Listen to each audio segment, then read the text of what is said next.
आज हम संस्कृत भाषा में उच्चारण स्थान पढ़ रहे हैं। उच्चारण स्थान क्या होते हैं, उनका वाक्य में किस प्रकार से हम प्रयोग कर सकते हैं, किस प्रकार से उसको समझ सकते हैं और अपने संस्कृत भाषा में उसका जो है संस्कृत व्याकरण में क्या महत्व होता है, तो इन सब के बारे में अपन यहाँ पर पढ़ रहे हैं। तो उच्चारण स्थान को हमें कुल 9 पार्ट अलग अलग करके यानी 9 भागों में विभाजित करते हैं, वर्ण और स्वर को, और उसके अनुसार हम आगे उसको पढ़ रहे हैं। तो सबसे पहले इनका पार्ट जो आता है वो है कंठ। कंठों से कौन कौन से अपन स्वर और व्यंजन को जो है वो बोल सकते हैं। तो कंठों में जो है सबसे पहले कौन कौन से स्वर या व्यंजन को पढ़ सकते हैं वो देखते हैं अपन। जैसे सबसे पहले आ रहा है कंठ, तो इसका उच्चारण स्थान किससे होता है? कंठ का ए आ अडे, ये सारे हलंत है। नीचे मेरी जो लाइन लगी हुई है इसका मतलब है हलंत है या विसर्ग जो आती आगे, जैसे ग्राम्य है, बालक है ना, मोहन है, तो वो विसर्ग इन सबका उच्चारण स्थान कंठों से होता है। अपने कंठों से बुझ जाती है, जो भी ध्वनि को बोलते हैं तो कंठों से आवाज आती है। इसके बाद में जो है आगे वाला आता है वो है तालु। तो इस तालु का उच्चारण स्थान किससे होता है?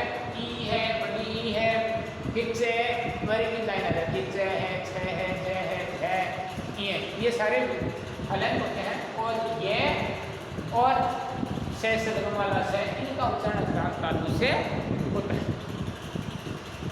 इसके बाद में आता है मुर्दा। तो मुर्दा जो है उसका मुर्दा एक मुंह है, अपन बोलते हैं मुर्दा। संस्कृत भाषा में मुंह को मुर्दा बोला जाता है, मुर्दा। तो इस मुर्दा से किसका उच्चारण स्थान होता है वो देखिए। छोटी री की मात्रा आती है, बड़ी री की मात्रा आती है, टे है, और षटकोण वाला से, रे आदि का उच्चारण स्थान जो है वो किससे होता है? मुर्दा से होता है।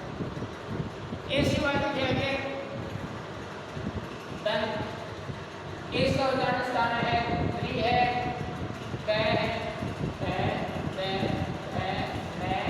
और ले और शे यानी सलेट वाला शे, इसका उच्चारण स्थान जो है वो किससे होता है? दांत से। इसका उच्चारण स्थान दांतों से होता है। तो इस प्रकार से अपन ने ये 4 उच्चारण स्थान पढ़े। अब आगे अपना आता है 5वां उच्चारण स्थान, यानी 5वां उच्चारण स्थान हम किससे करते हैं वो देखिए। तो वो होता है ओष्ठ। तो ओष्ठ से यानी दोनों होठों से कौन कौन से स्वर और व्यंजनों का उच्चारण स्थान होता है वो इस प्रकार से देखते हैं कि ऊ, छोटा ऊ या बड़ा ऊ, पे, मैं का उच्चारण स्थान जो है वो ओष्ठ है, यानी इसका उच्चारण स्थान होठों से अपन करते हैं। जो इनकी बोलते हैं, इनका उच्चारण करते हैं, तो इसकी ध्वनि जो आती है वो होठों से निकलती हुई गुजरती है, तो इसलिए उसको क्या कहा गया? ओष्ठ। होठों से इसका उच्चारण स्थान होता है। इसके बारे में आती है नासिका। तो नासिका जो होती है उसका उच्चारण, जैसे लास्ट में जो हरे जो भी वर्ग है, जैसे कैवर्ग का लास्ट वाला शब्द अड़े है, उसका हालांकि हमने यहाँ पर भी लिखा है, लेकिन विशेष रूप से इसका उच्चारण स्थान अलग नासिका से ही होता है। जैसे ये है ना, मैं है, अड़े है, अणे है, न है, और अनुस्वार ऊपर एक बिंदी लगती है तो उसको अनुस्वार बोलते हैं। कोई भी शब्द होता है उसके ऊपर लगती है तो उसको अनुस्वार, जैसे अंगूर शब्द बोलते हैं तो एक के ऊपर बिंदी लगती है छोटी सी, उसको अनुस्वार कहा जाता है। जैसे कंकर बोलते हैं तो क के ऊपर अनुस्वार आती है, उसको क्या बोला जाता है? अनुस्वार बोला जाता है। तो इनका उच्चारण स्थान किससे होता है? नासिका से होता है। नासिका यानी नाक से, जो ही अपन इन शब्दों को बोलते हैं तो अपने नाक से ध्वनि जो है गुजरती हुई निकलती है, इसलिए इसको क्या कहा गया है? नासिका। उच्चारण स्थान नासिका से इसका होता है। तो आगे देखिए इसके बारे में।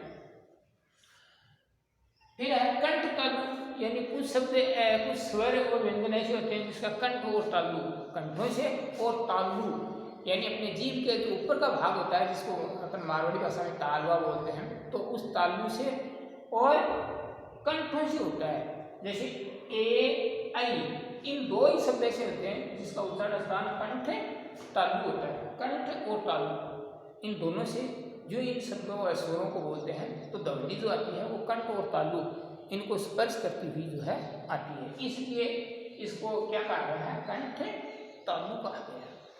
इसके बाद में देखिए अपन दो अपने उच्चारण स्थान और बच रहे हैं, तो इसको भी अपन देखते हैं। सबसे 8वां जो आता है वो कंठोष्ठ आता है। कंठ प्लस ओष्ठ, कंठों से और ओष्ठ यानी होठों से। तो इसको जो ही कुछ स्वर से होते हैं, जैसे ओ है, औ है, इनको अपन बोलते हैं, इनका उच्चारण करते हैं। तो कंठ और ओष्ठ यानी होठों से इसकी आवाज निकलती हुई बाहर आती है, तो इसलिए इसका उच्चारण स्थान क्या हो गया, कंठोष्ठ हो गया। कंठ और ओष्ठ, इस प्रकार से इसका उच्चारण स्थान जो है वो होता है। इसके बाद में आती है दंतोष्ठ। दंतोष्ठ, दंत और ओष्ठ।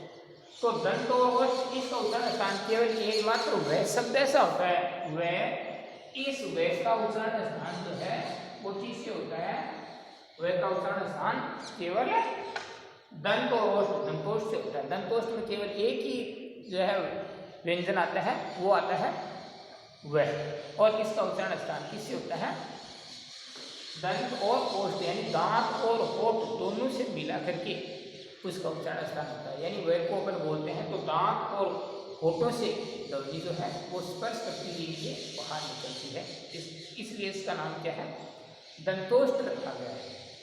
इसके बाद में अपन वापिस एक बार इसका रिवीजन कर लेते हैं, रिवाइज कर लेते हैं इनको, कि हो सकता है कि कोई शब्द आपके न समझ में आया हो उच्चारण करने में, या जो है इसकी विसर्ग में कोई नहीं समझ में आया, तो इसलिए अपन वापिस इसका उच्चारण एक बार वापिस करके बता देते हैं।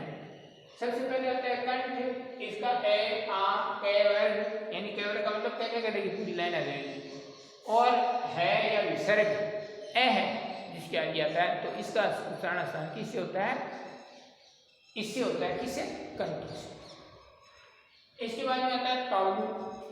तालु का उच्चारण स्थान देखिए किससे होता है, ई छोटी है, बड़ी है, चैवर की सारी लाइनें आ जाती हैं, यानी ये तक और ये और से, ये सारे हलंत हैं, इनका उच्चारण स्थान किससे होता है, तालु से होता है।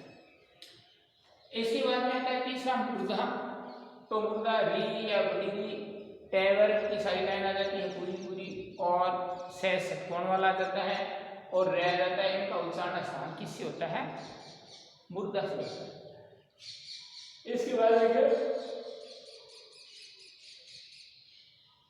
दंता, यानी दांतों से कुछ शब्द स्वर और व्यंजन ऐसे होते हैं जिसका उच्चारण स्थान केवल दांतों से होता है, यानी जो ही अपन इनका उच्चारण करते हैं तो ध्वनि जो है दांतों को स्पर्श करती हुई निकलती है।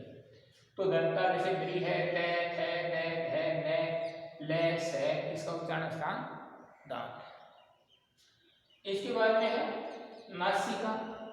तो नासिका में कौन कौन से आते हैं, देखो इसमें जो हर अपने जो वर्ग है, जैसे कैवर्ग है, चैवर्ग है, टैवर्ग है, उनके लास्ट वाले जो शब्द आते हैं, यानी 500 वर्ण इसका आता है, वो इस नासिका में आ रहा है। हमने यहीं पर लिखा है, लेकिन ज्यादातर इसका उच्चारण स्थान नासिका से होता है। जैसे ये है, मैं है, अड़े है, अणे है, न है, इनका उच्चारण स्थान तो या अनुस्वार होती है, तो इसका उच्चारण स्थान किससे होता है, नासिका से होता है। नाक से इसकी ध्वनि जो है वो निकलती है।